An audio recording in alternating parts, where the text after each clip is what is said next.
Vem o senhor presidente à tribuna do Senado para relatar ao conjunto dos senhores senadores e senadoras audiência pública na Comissão de Relações Exteriores com a presença do ministro Celso Amorim, ministro da Defesa. Seu comparecimento à comissão deu-se em cumprimento de nova resolução que alterou o regimento interno do Senado Federal para prever que a cada início de nova sessão legislatura, os senhores ministros de Estado de Relações Exteriores e Defesa Nacional compareçam à Comissão de Relações Exteriores e Defesa para apresentar balanço de suas atividades, assim como definir e debater com os nossos colegas senadores as suas diretrizes para o ano em curso. Diante, senhor presidente, da exposição do ministro Celso Amorim, ficou claro, absolutamente claro, que o Brasil precisa continuar priorizando com intensidade os investimentos na área de defesa, com o objetivo de que o país possa contar com um aparato militar capaz de salvaguardar os interesses nacionais nas mais diversas dimensões de sua expressão. Na realidade, a temática da defesa vem ganhando importância, vem sendo a cada momento apropriada pela sociedade brasileira. Nos últimos anos, para além da vertente clássica da dissuasão, é natural que a dissuasão continue a ser o eixo fundamental, o eixo central das Forças Armadas. Haja vista as potenciais ameaças à soberania nacional no que diz respeito à Amazônia, ao seu patrimônio biológico, mineral, além da intensa concentração de água potável existente na região, sobretudo os permanentes conflitos nas áreas de fronteira, tendo em vista, inclusive, a imigração que tem sido alvo no nosso país, cada vez mais intensa. Mas, senhor presidente, senhoras e senhores senadores, adicionalmente, há que se atentar para a segurança de nossa plataforma marítima, a nossa Amazônia Azul, com destaque para os recursos petrolíferos da camada pós-sal e da camada pré-sal. Entretanto, é cabível indagar por que um país com tantas carências sociais como o Brasil deve priorizar o tema da defesa nacional. Mais do que nunca, parece haver consenso na sociedade brasileira sobre a pertinência da temática da defesa para com assuntos que aparentemente ultrapassam sua esfera primária de atuação. Tenho em mente, senhor presidente, senhoras e senhores senadores, tenho em mente os esforços direcionados à pesquisa científica, que visam o fortalecimento da indústria da defesa nacional, a inovação científica e tecnológica, a geração de empregos, a assistência social, a defesa civil e, em especial, de forma especialíssima, a segurança pública que tanto afeta o dia a dia e a rotina dos brasileiros. A pergunta que se faz, o que tem a ver a defesa nacional com segurança pública? O que tem a ver a defesa nacional com essa escalada epidêmica da violência na sociedade brasileira?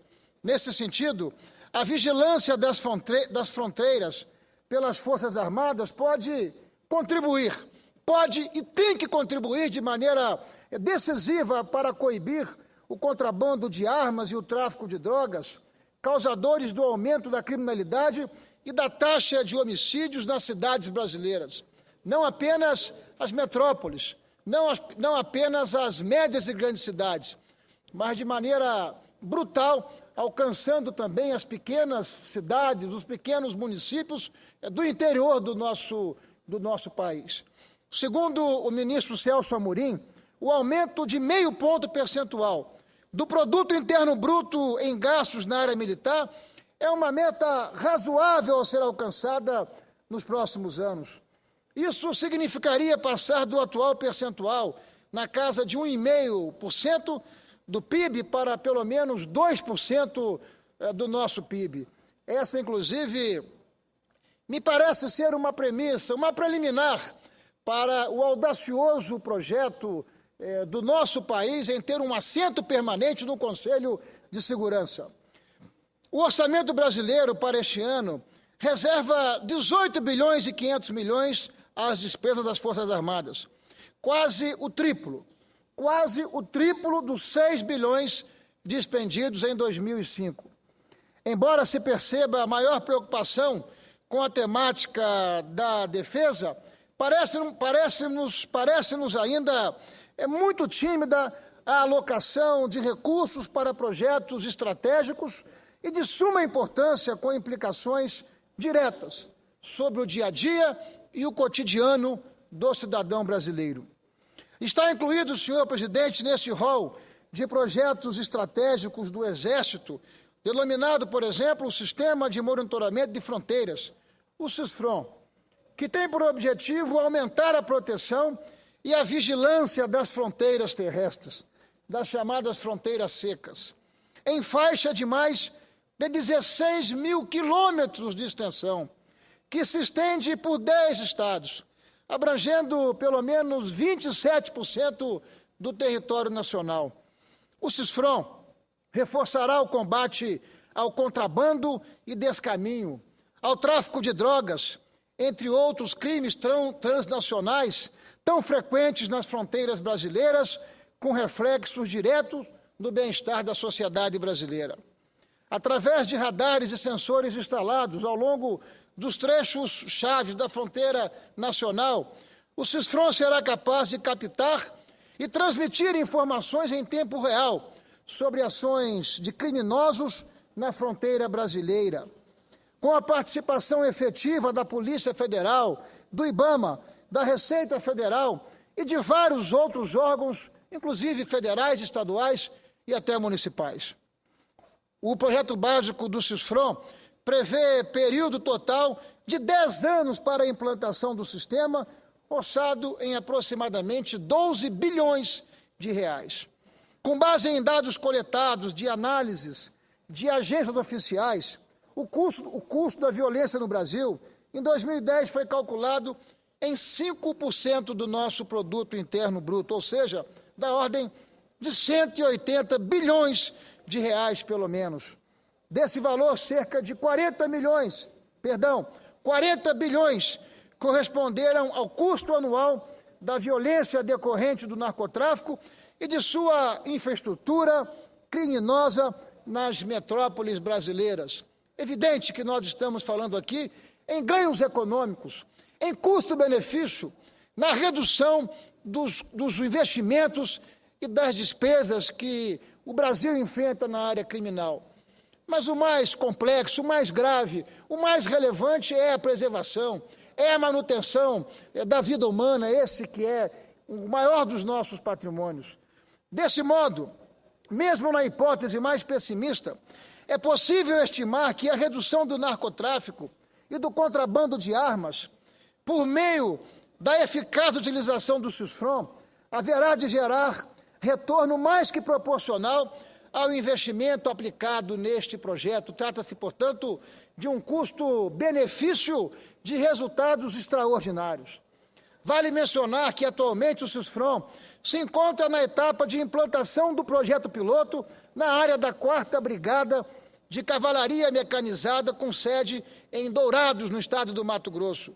Essa fase inicial contemplará o monitoramento de aproximadamente 600 quilômetros na faixa que acompanha a fronteira do Mato Grosso do Sul com o Paraguai e a Bolívia.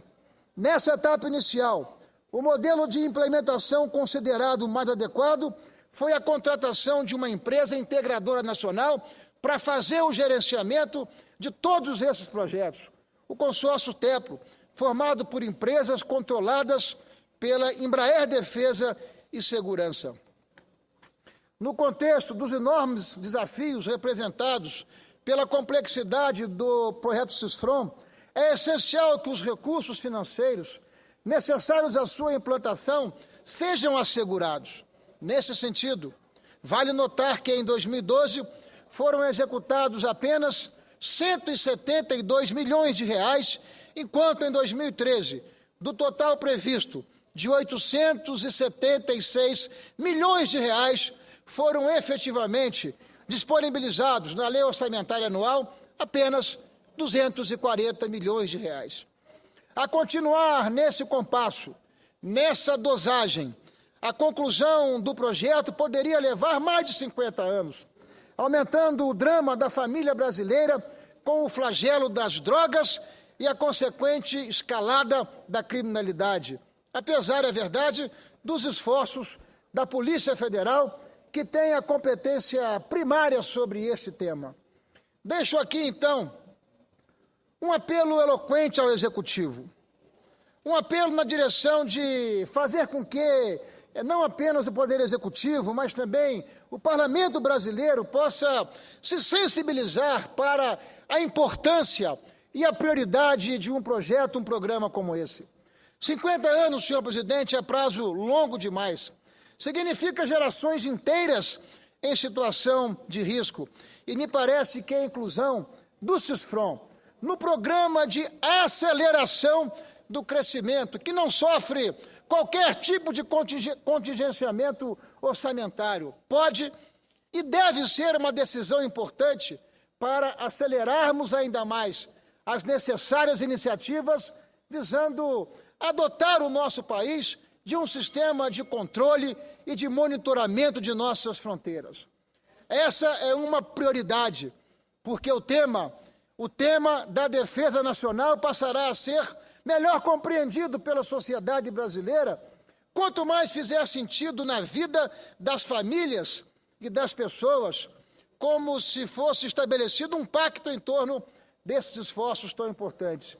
Não exagero em hipótese alguma quando afirmo que nossa capacidade de agir nas fronteiras nacionais me parece um esforço absolutamente inadiável. Cumpre também salientar, sublinhando a necessidade da integração dos esforços da defesa com outros órgãos federais, estaduais e municipais. Eu tenho convicção na integração dos entes federados atuando de maneira convergente nessa mesma direção, com o Sistema de Proteção da Amazônia, o CIPAM, do Ministério da Defesa, com o Sistema de Gerenciamento da Amazônia Sul, da Marinha do Brasil, e com o Sistema de Defesa Aeroespacial brasileiro do Comando da Aeronáutica. Prevê ainda a criação de ambientes apropriados para o trabalho interagências, mediante o estabelecimento de ligações entre os centros de operações militares com os gabinetes de gestão integrada de fronteiras existente em nível estadual e municipal. Além dos benefícios representados para o aumento da segurança nos centros urbanos, outros produtos do CISFRON também são promissores, tais como a geração de empregos, o estímulo à pesquisa e o desenvolvimento científico e tecnológico, o fortalecimento da indústria nacional e a diversificação da pauta de exportações, sem contar a criação de mais adequada para o atendimento de outros objetivos sociais, aos mais diversos escopos, como a preservação ambiental, a proteção da biodiversidade e das populações indígenas, bem como o apoio às populações desassistidas, com a inclusão digital, o ensino à distância e até mesmo o necessário telesaúde. Além do CISFRON, também é relevante citar outros programas prioritários da defesa, que estão definidos na Estratégia Nacional de Defesa, com destaque para os setores nuclear, cibernético e espacial. No setor nuclear, senhor presidente, senhoras e senhores senadores, e já caminho para o encerramento, senhor presidente. No setor nuclear, a capacidade desenvolvida com o Programa Nuclear da Marinha, já contemplados no PAC, tem uma vertente que é a propulsão nuclear do submarino, mas toda a capacidade desenvolvida e já alcançada do enriquecimento do urânio. Aliás, o Brasil é um dos poucos países do mundo que tem essa capacidade. Tem, naturalmente, interesse também para a produção de eletricidade e para usos medicinais, com utilização transversal das tecnologias que são desenvolvidas, tendo como origem a defesa nacional.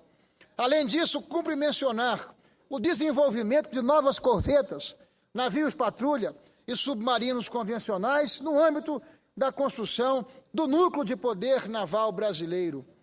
De igual modo, merece nota a criação em 2012, pelo Exército, do Centro de Defesa Cibernética, que já esteve ativo na Conferência Rio+20 e que estará em operação nos grandes eventos, dotando o nosso país, o Brasil, de novas capacidades em um dos setores mais importantes e críticos, que é o de segurança cibernética, defesa contra o terrorismo e a criminalidade cibernética, fenômenos crescentes impactando o mundo em nossa quadra, em nossa conjuntura. No tocante aos investimentos realizados pelo Exército, vale mencionar também o projeto Guarani, o novo blindado sobre rodas de fabricação nacional. Quanto ao Programa Espacial Brasileiro, está planejado um lançamento experimental no próximo ano, a fim de que, já em 2016, já se realize o primeiro lançamento com carga útil de satélite. Para um país com nosso perfil de desenvolvimento e de projeção internacional, é fundamental, é inadiável avançarmos na área espacial por tudo que esse segmento pode produzir de benefícios para a sociedade brasileira em seu conjunto. Ainda no segmento aeronáutico, senhor presidente, podemos aqui e devemos aqui destacar, entre outros projetos importantes, o desenvolvimento do KC-390, avião cargueiro e reabastecedor que vai substituir os antigos Hércules C-130. Por fim, também me compete compartilhar a preocupação com os recursos humanos das Forças Armadas, no que se refere a vencimentos, no contexto das características específicas da provisão, a exemplo da disponibilidade permanente, da sua dedicação exclusiva, da sua mobilidade geográfica, das restrições de direitos trabalhistas e da proibição de participação em movimentos de greve ou em qualquer tipo de movimento reivindicatório. Assim, é notório que há graves distorções no que respeita à realidade salarial dos quadros militares, inclusive provocando a evasão de profissionais das Forças Armadas para o setor privado. Mesmo considerando a diferenciação no último reajuste, em relação aos civis, a recomposição dos salários dos nossos militares, defasados há muito tempo, necessita ser efetivada ainda mais com mais ímpeto. Vamos perseverar nesse objetivo. Finalizando, pode-se observar, senhor presidente, que a audiência pública da Comissão de Relações Exteriores cumpriu o seu papel de trazer ao Parlamento e, por seu intermédio, à sociedade brasileira, um tema tão importante como o da defesa nacional e o seu reflexo no dia a dia, no cotidiano, enfim, das pessoas. A presença, enfim, no Senado Federal, na Comissão de Relações Exteriores, que se seguiu do ministro das Relações Exteriores, o ministro Antônio Patriota, no começo de abril, ao acolhermos o ministro Celso Amorim, com todas essas reflexões, ficou, a meu juízo, absolutamente patente a necessidade da agenda da defesa nacional, por suas consequências e impactos, fazer parte da agenda do Senado Federal como tema de prioridade. É a manifestação que faço na tarde desta quinta-feira, senhor presidente, ao qual agradeço a condescendência pelo tempo para que pudesse aqui concluir a minha manifestação. Muito obrigado, senhor presidente. Muito obrigado, senhoras e senhores senadores.